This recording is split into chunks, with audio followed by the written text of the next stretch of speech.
learning over here, he spoke about there's certain things which are innate in the person, and certain things which he refers to as mikra. It happens to be, he says, Gedula, greatness, that has to do with the person himself. You were chosen to be that because there's something innate in the person. Therefore, Hashem chooses you for Gedula, for greatness.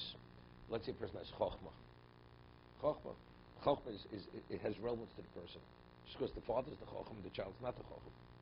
But Gedula, it has to do. This really has to do with like the status of the essence of the family.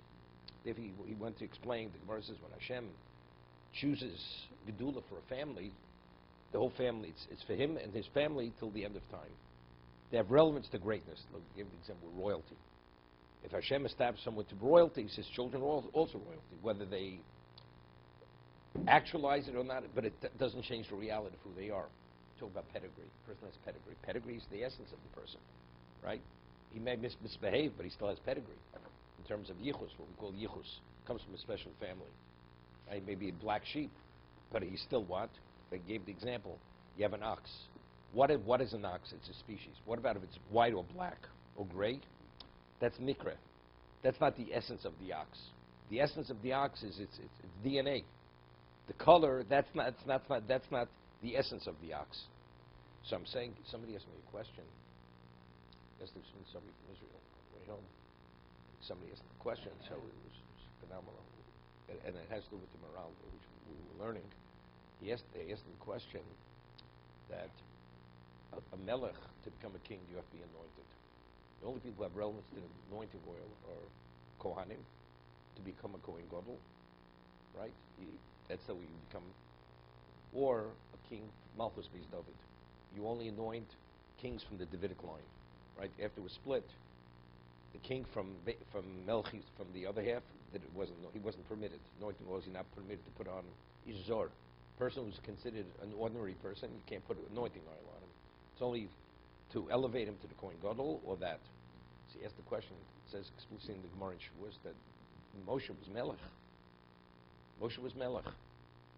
Moshe was never anointed to be Melech. Right? So how did he become Melech? Right? Shaul was anointed.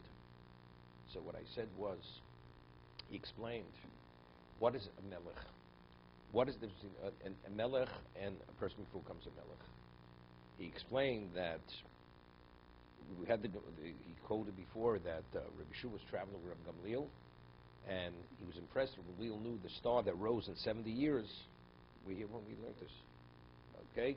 And that he knows it so much. He says the two people who back home, they're able to evaluate every droplet of water in the ocean. So he says, and they have nothing to eat, nothing. So as soon as Rabbi Gamliel got back, he wasn't aware of it. So immediately he summoned them to give him a position of prestige. Two people of that dimension.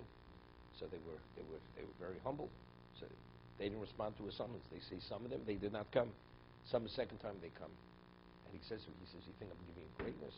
I'm giving you servitude. By giving you a position of this level of responsibility, it's not to elevate you for you. You're being put in a position because you have capabilities. It's to serve the people. I'm giving you abdus.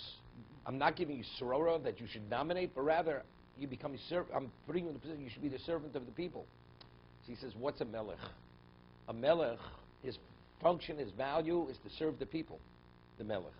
He says, before you become a melech, you're an individual. Individual is responsible to himself. Responsible to HaKadosh Baruch Hu. But he's not responsible to anybody else. A king, his whole function, his being, is to serve the people. That's what a melech is. Okay? That's what the Maharal said. And therefore he says, he speaks about tofel and ikar. You have primary and secondary. So he says, a slave is what? His whole value is the master. Right? The whole value of the melech is the people. That is the value of a king. So what I said was this. So what happens when you have the anointing oil? The transition takes place in the person. You become a different being. Before you were an individual, now you're elevated to that. Right? You're a different being. But who's Moshe? Moshe is Shokol Keneged Yisrael. He is Klal Yisrael. See, you're here to serve every Jew. How do you become that person? You need the anointing oil to make that transition. What about if you are that person? Moshe didn't even anoint oil to be the equivalent of Klal Yisrael. That was his essence. His neshama was the equivalent of every. He was already attached to every Jew, based on he didn't need any anointing oil. That's what I told him. He also had this innate gedula that you described. Yeah, but the innate gedula emanated from his dimension of spirituality. That's where it emanated from. But he was born with it. But he actualized it. People born with a lot of potential. You don't address the potential. So again, it's in your essence, but if you never activate it, we discussed many times in the Maharal. Atem kriyim odom, lo kriyim odom. Right? Our classification is odom. What's odom? Odom comes from Adama. What happens if you have the best, most fertile piece of earth, and you never cultivate it, you never work it? So it's a clump of earth. It has no value. But if you actually take advantage of its value, all life comes from earth. It's the same thing with a human being. You can be gifted, unlimited gift, but if you don't address it, it's nothing. It's just a waste.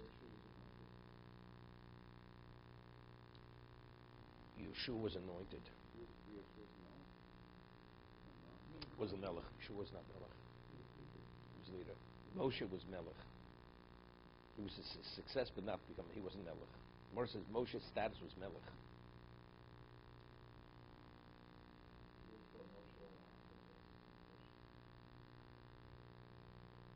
What?